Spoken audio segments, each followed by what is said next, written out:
periode pertama Jokowi itu berhasil menurunkan tingkat kemiskinan, tapi jauh dari targetnya sendiri.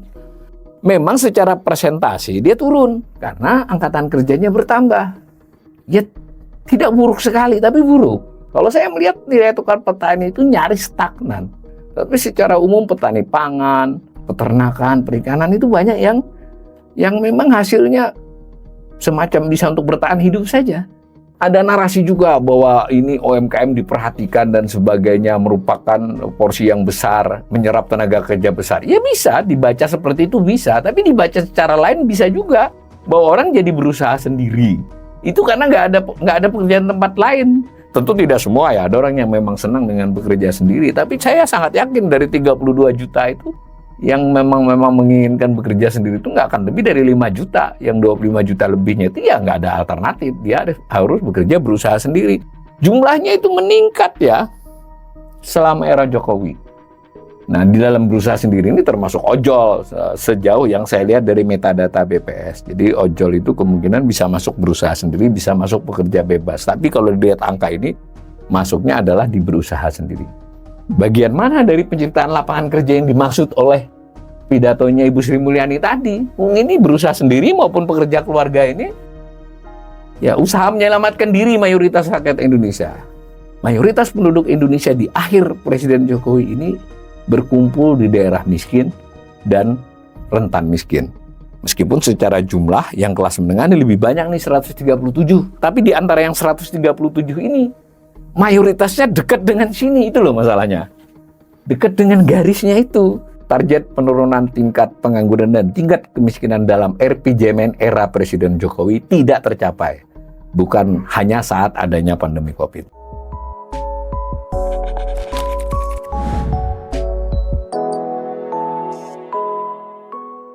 Kita melanjutkan asesmen terhadap kinerja ekonomi selama era pemerintahan Jokowi 10 tahun.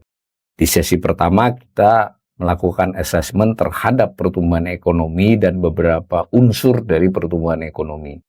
Untuk sesi kali ini kita mengasesmen tentang tingkat pengangguran dan tingkat kemiskinan. Pilihan pada tingkat pengangguran dan tingkat kemiskinan itu berdasar RPJMN lagi, karena di RPJMN dicantumkan. Dan bahkan khusus tingkat pengangguran dan tingkat kemiskinan ini tidak hanya di RPJMN.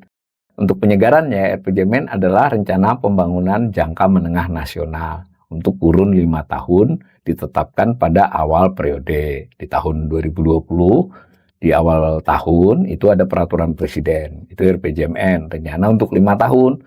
Ada peraturan presidennya, ada lampirannya, atau ada dokumen buku. Itu kalau untuk di tahun 2015 sampai 19 dia disebut buku 1, buku 2, buku 3. Pada saat ini berjalan itu ada lampiran, ada narasinya.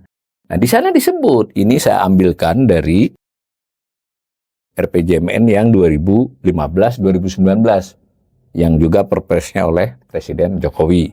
Itu ada target tingkat pengangguran dengan bentuk rentang. Misalnya 2015 pada waktu ditetapkan itu awal tahun masih ya, ditargetkan 5,5 sampai 5,8% ya. Berarti kita bisa buat analisis tengahnya.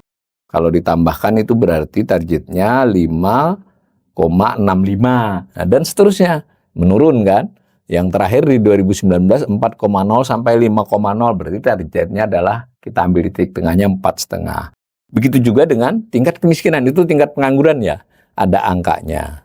Lalu yang RPJMN yang tahun 2020-2024 tidak ada rincian ini dalam hal tingkat pengangguran dan tingkat kemiskinan. Tetapi ada target 2024-nya, nah, rata-ratanya. Nah ini saya tunjukin nih, tingkat kemiskinan 6,0 sampai 7,0, kemudian tingkat pengangguran juga 3,6 sampai 4,3. Berarti kita bisa buat 6,5 untuk tingkat kemiskinan. Untuk TPT-nya ya 3,6 tambah 4,3 bagi 2 ya berarti berapa itu? 3,95. Kurang lebih begitu. Maksudnya dokumen ini mungkin adalah tahun 2024, tapi mereka tidak menyajikan yang seperti RPJMN sebelumnya. Kita lalu bisa melihat nanti bahwa bagaimana realisasinya pada tahun-tahun yang berjalan 10 tahun ini, kemudian juga kita bandingkan dengan periode-periode sebelumnya ya. Jadi kita menganggap apakah laju tingkat kemiskinan tersebut seperti apa, baik, cepat, atau lambat, seperti itu. Pertama kita lihat saja tingkat pengangguran. Yang biru adalah target RPJMN, yang merah adalah realisasi. RPJMN yang sekarang itu hanya disebut rentang untuk masa 5 tahun ya. Bukan salah saya taruh aja 3,9, sama jadi. Ya. Nah, apa yang terjadi di periode pertama? Realisasi pada tahun yang bersangkutan selalu saja di atas target. Lebih buruk artinya ya maksudnya. Jadi kalau ditargetkan tingkat pengangguran di 2019 ini 4,5%, ternyata pada bulan Agustus 2019 itu 5,28%. Ya berarti lebih buruk kan kalau untuk tingkat pengangguran. Data ini adalah data bulan Agustus. Nah, beberapa pejabat itu suka pakai data Februari karena data pengangguran ada dua. Data bulan Februari dan data bulan Agustus. Data Februari 2024 sudah keluar, tapi data Agustus 2024 belum, masih nanti. Nah, tetapi saya cenderung memakai data Agustus. Mengapa? Karena responden Sakernas Agustus itu jauh lebih banyak. 300 sampai 350 ribu. Sementara kalau bulan Februari itu hanya sekitar 70-75 ribu. Tapi kedua-duanya bisa dipakai. Nah, ini saya pakai yang Agustus untuk tahun bersangkutan.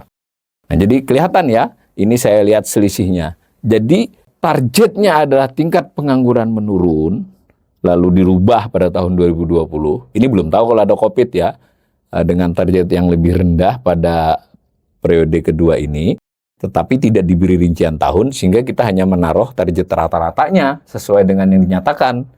Nah, realisasinya adalah memang menurun tingkat pengangguran, tetapi laju penurunannya jauh lebih landai, lebih lambat dibandingkan yang direncanakan. Sedangkan di periode keduanya ini memang ada aspek COVID ya, sehingga jauh banget nih antara target dengan realisasi, malah meningkat kan.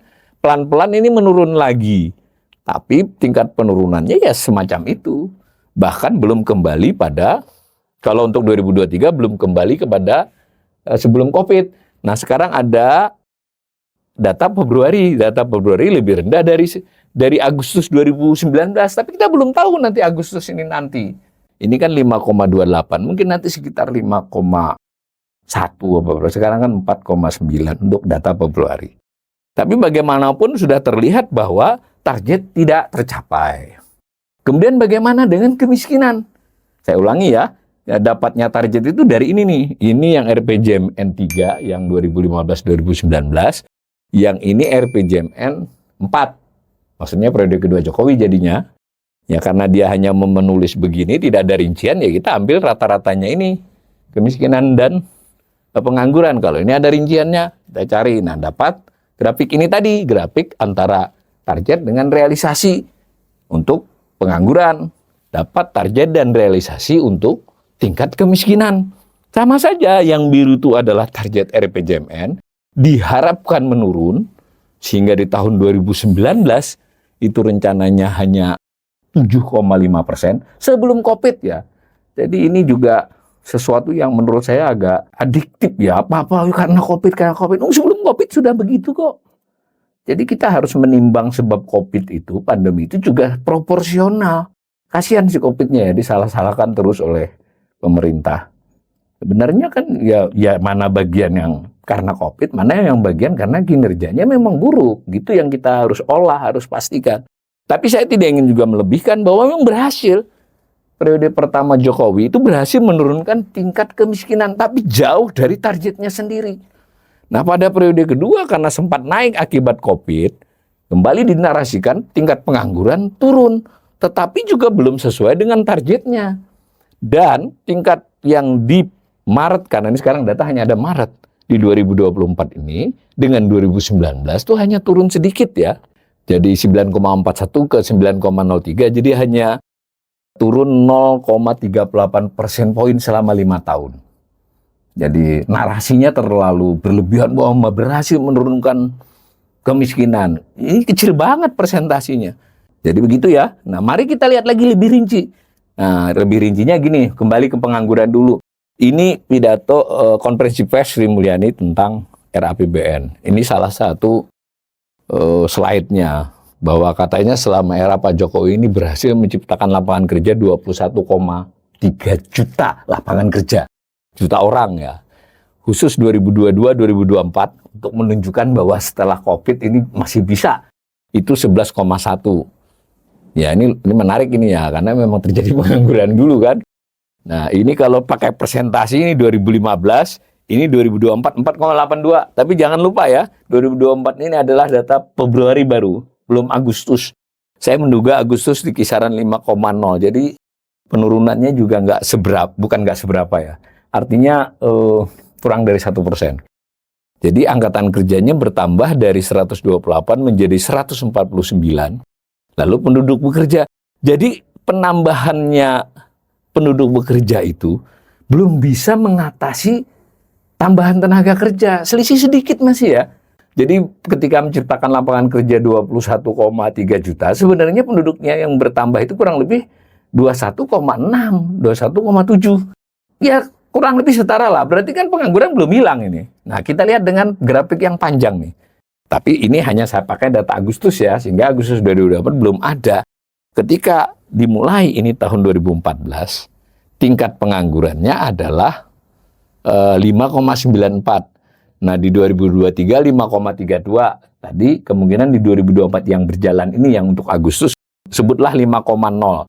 Berarti dari 6,17 menjadi 5,0 nanti itu berkurangnya dari 5,94 ya. Berkurangnya 0,94 persen poin. Jadi bandingkan dengan era sebelumnya gitu loh maksudnya. Di era SBY turunnya lebih banyak, lebih signifikan. Tentu bisa didebat ya. Kan memang kalau makin kecil turunnya makin susah. Tapi nanti Anda lihat saja persentasenya tetap lebih berprestasi itu secara presentasi.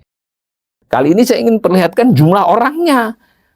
Jumlah orangnya di tahun 2023 7,86 juta ya.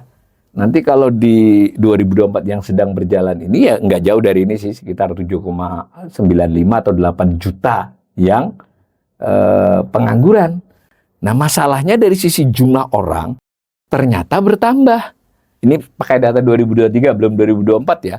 Dari 7,24 juta orang menjadi 7,86 juta orang. Berarti bertambah berapa itu? 600.000. Tadi penciptaan lapangan kerja tadi berarti belum mengatasi kan. Memang secara presentasi dia turun karena angkatan kerjanya bertambah. Jadi saya tidak tahu dengan data semacam ini bagian mana sih yang mau dibanggakan. Ya tidak buruk sekali tapi buruk. Kalau buruk sekali itu artinya kan jumlah penganggurannya meningkat, tingkat pengangguran meningkat. Tingkat pengangguran menurun sedikit, perlahan. Jumlah penganggur relatif stagnan, bahkan bertambah sedikit. Bagian mana dari kinerja terhadap penyerapan tenaga kerja yang bisa diklaim sebagai kinerja ekonomi pemerintahan Jokowi? Menurut saya enggak. Ini malah menunjukkan Presiden Jokowi lebih kinerja ekonomi lebih buruk dibandingkan era Presiden SBY. Bukan kita bawa bela SBY, ini soal angka saja. Dan yang penting lebih buruk dari yang mereka rencanakan sendiri, yang dari Presiden Jokowi dan menteri-menteri dan semua stafnya rencanakan. Lebih buruk dari mereka, tidak memenuhi target mereka sendiri. Saya tambahkan lagi soal angkatan kerja ini, soal tenaga kerja ini. Ternyata sektor pertanian selama Presiden Jokowi ini ya tetap menampung tenaga kerja yang banyak. Ingat, tadi waktu sesi sebelumnya kita bicara pertumbuhan pertanian, kita bicara porsi pertanian yang sedikit menurun, berarti porsi dia dalam kue itu sedikit menurun, ya toh? Pertumbuhannya relatif rendah, tidak sesuai dengan target. Tetapi orang yang bekerja masih banyak di sana, bertambah. Jangan lihat persentasenya turun. Tetapi jumlah orangnya di Agustus 2014 itu sebanyak 38,97 juta orang. 39 juta. Nah ini di Agustus 2023 itu 39,450. Sebutlah Agustus 2024 turun jadi 3. Berarti kan tidak berubah. Petaninya berubah, mungkin diganti orang gitu. Tetapi sama jumlahnya. Dengan demikian apa? Berarti kan hasil yang diterima oleh pekerja di pertanian ini mengecil kan? Karena tadi porsinya mengecil. Ya dia tentu secara nominal bertambah. Ini nanti dibuktikan oleh nilai tukar petani dan lebih spesifik lagi nilai tukar pertanian tertentu. Betul, nilai tukar pertanian sempat sampai 104, 105. Tetapi data itu juga harus dilihat dengan jelas, terjadi perubahan-perubahan tahun dasar dan sebagainya. Kalau saya melihat nilai tukar petani itu nyaris stagnan. Dan berarti kalau secara porsi dengan yang lain, selama orang itu bekerja di sektor pertanian, mayoritas ya, tentu kalau petani-petani yang kreatif atau petani yang di perkebunan, itu beda ya. Tapi secara umum petani pangan, peternakan, perikanan itu banyak yang memang hasilnya semacam bisa untuk bertahan hidup saja. Nah, itulah fakta selama era Presiden Jokowi untuk dilihat dari sektor pertanian yang bekerja di sana. Ada narasi juga bahwa ini UMKM diperhatikan dan sebagainya, merupakan porsi yang besar, menyerap tenaga kerja besar. Ya bisa dibaca seperti itu, bisa, tapi dibaca secara lain bisa juga bahwa orang jadi berusaha sendiri. Itu karena nggak ada pekerjaan tempat lain. Tentu tidak semua ya, ada orang yang memang senang dengan bekerja sendiri. Tapi saya sangat yakin dari 32 juta itu, yang memang menginginkan bekerja sendiri itu nggak akan lebih dari 5 juta. Yang 25 juta lebihnya itu ya nggak ada alternatif. Dia harus bekerja berusaha sendiri. Jumlahnya itu meningkat ya selama era Jokowi. Nah, di dalam berusaha sendiri ini termasuk ojol sejauh yang saya lihat dari metadata BPS. Jadi ojol itu kemungkinan bisa masuk berusaha sendiri, bisa masuk pekerja bebas. Tapi kalau dilihat angka ini, masuknya adalah di berusaha sendiri. Karena dia bukan pegawai dari dari aplikasinya itu ya, bukan pegawai, dia mitra katanya, berusaha sendiri. Nah, begitu juga data lain juga menunjukkan bahwa soal pekerjaan ini kinerjanya buruk di era pemerintahan Jokowi ini. Adalah dari data pekerja keluarga. Jadi ada orang yang dicatat oleh BPS sebagai bekerja, tetapi sebenarnya dia tidak dibayar atau pekerja keluarga. Jadi orang bisa disurvei, apakah kamu minggu lalu bekerja yang menghasilkan uang untuk kamu atau untuk orang lain. Jadi bukan untuk dia. Jadi contoh sederhananya ikut bantu jaga warung ibunya misalnya, atau dia ikut jualan tenda oleh Pak D-nya. Seperti itu adalah pekerja keluarga. Jumlahnya dari 16,81 juta di 2023 menjadi 18 juta. 2024 nggak akan jauh dari ini. Yang data Agustus ya, yang Februari sudah keluar ya, emang segini juga. Bagian mana dari penciptaan lapangan kerja yang dimaksud oleh pidatonya Ibu Sri Mulyani tadi? Ini berusaha sendiri maupun pekerja keluarga ini, ya usaha menyelamatkan diri mayoritas rakyat Indonesia. Menurut saya, ya kalau ekonominya kinerjanya baik, industri tumbuh, investasi bagus, iya mereka akan banyak bekerja di sektor formal dan dia akan sejahtera. Tapi kalau makin banyak mereka yang bekerja di keluarga, mereka masih bertahan di pertanian, mereka lalu bekerja tapi sifatnya berusaha sendiri, itu artinya kinerja ekonomi tidak baik. Nah, begitu juga dengan kemiskinan. Kita tadi sudah melihat bahwa memang penduduk miskin berhasil diturunkan 28,28 menjadi 25,22, jadi 3 juta orang lah turun. Secara poin juga turun berapa? 2,22% poin. Nah, tapi kita harus perhatikan periode kedua ini sebenarnya turunnya tipis dan dari sisi jumlah bertambah. Nah, kalau kita lihat dengan periode sebelumnya kan ini lebih tajam turunnya dibandingkan sekarang. Ya, tentu ini secara statistik juga, ya kan kalau sudah rendah nurunkannya kan lebih sulit. Oke, tapi tetap saja ini grafik ini memperlihatkan bahwa kinerja penurunan tingkat kemiskinan era Jokowi jauh dari optimal dan tidak sesuai dengan yang direncanakannya sendiri. Ini untuk tambahan saja bahwa ternyata penduduk yang bertambah miskinnya banyak itu justru di kota ya. Jadi ini ada fenomena, mungkin di balik ini ada fenomena urbanisasi. Jadi orang miskin di desa pindah ke kota gitu ya, atau beberapa wilayah desa menjadi kota. Jadi tingkat kemiskinan yang jumlahnya turun itu dari 28, bukan tingkat ya, jumlah 28,28 di Maret 2014 menjadi 25,22 juta di Maret 2024. Dibagi dua, yang banyak berkurang itu adalah perdesaan. Perkotaan justru bertambah. Ya itu fenomenanya macam-macam itu. Yang hampir bisa dipastikan, tentu harus dikaji ya, itu adalah orang miskin di desa pindah ke kota. Nah, dengan demikian kita harus melihat bahwa kinerja penurunan tingkat kemiskinan ini jauh dari menggembirakan di era Presiden Jokowi. Saya tambahkan lagi data lain untuk menunjukkan fenomena penurunan itu tidaklah memadai adalah dulu ada data tentang orang miskin, sangat miskin, miskin, hampir miskin, rentan miskin. Tapi data itu tidak lagi dipublikasi oleh BPS sejak 2020. Sekarang BPS mempublikasi data lain terkait dengan kelas menengah. Ini saya ulangi ya, dulu datanya ini nih. Nah sekarang diolah lagi oleh BPS, datanya adalah tentang kelas menengah. BPS mendefinisikan ada 5 kelas, miskin, rentan miskin, menuju kelas menengah, dan kelas atas. Sebenarnya data ini juga bisa diolah, BPS punya mentahnya, karena datanya Susenas. Jadi BPS ketika mengolah ini bukan sensus ya, tetapi survei 300.000 rumah tangga. Nah, tetapi karena survei mereka bagus, ya bisalah datanya juga data mentahnya adalah pengeluaran 1%, berarti ada 100 kelompok dia bisa. Nah itu diolah, garis kemiskinannya bisa diolah. Nah maka ketika garis dirubah dengan data yang sama, didapatkan kelas tergantung kita. Nah sekarang ini BPS mengeluarkannya kelas yang ini, karena ributnya kelas menengah. Tapi saya ingin meng-highlight ada 2 kelas, miskin, berarti di bawah garis kemiskinan, lalu rentan miskin, di atas garis sedikit, tapi di bawah 1,5 garis. Jadi kalau garisnya itu 600 ya berarti kalau rentan miskin itu 600 kali 1,5. Berarti berapa? 900 ya. Tapi sekarang garis kemiskinannya kan 582, nggak sampai 600. Didapatlah angka ini.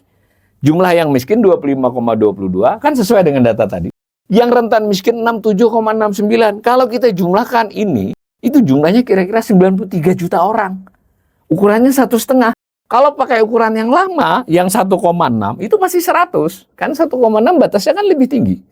Nah, dengan demikian, kalau kita cari dengan garis yang panjang, selama era Presiden Jokowi, 10 tahun, menurut saya fenomena kemiskinan ini masih menjadi fenomena yang jauh dari penyelesaian. Jumlahnya sedikit berkurang, persentasinya memang sedikit menurun, tapi mereka masih banyak, persentasinya masih besar, jumlahnya masih banyak. Belum lagi kita bisa berdebat dari data ini. Apakah mereka yang sebelumnya miskin, kemudian berkurang tingkat kemiskinannya itu karena naik kelas? Bagaimana kalau kita mengeluarkan hipotesa bahwa mereka berkurang karena sebagiannya telah meninggalkan dunia yang fana ini? Karena life expectancy tingkat kemiskinan, tingkat harapan hidup orang miskin itu cenderung lebih tinggi dibandingkan orang yang mampu. Itu banyak studinya. Tentu saya tidak se-ekstrim itu ya. Tetapi sekurang-kurangnya saya bisa memperlihatkan bahwa mayoritas penduduk Indonesia di akhir Presiden Jokowi ini berkumpul di daerah miskin dan rentan miskin. Meskipun secara jumlah yang kelas menengah ini lebih banyak nih 137. Yang ini dijumlahkan tadi cuma berapa? 99. Tapi di antara yang 137 ini mayoritasnya dekat dengan sini, itu loh masalahnya. Dekat dengan garisnya itu.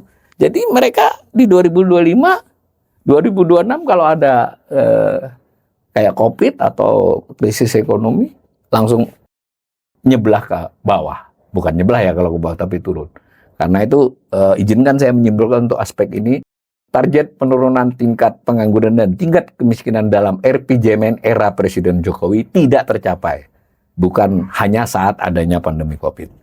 Lalu tingkat pengangguran dan kemiskinan tersebut memang masih bisa turun dengan laju yang melandai. Jadi capaiannya lebih buruk dari era SBY.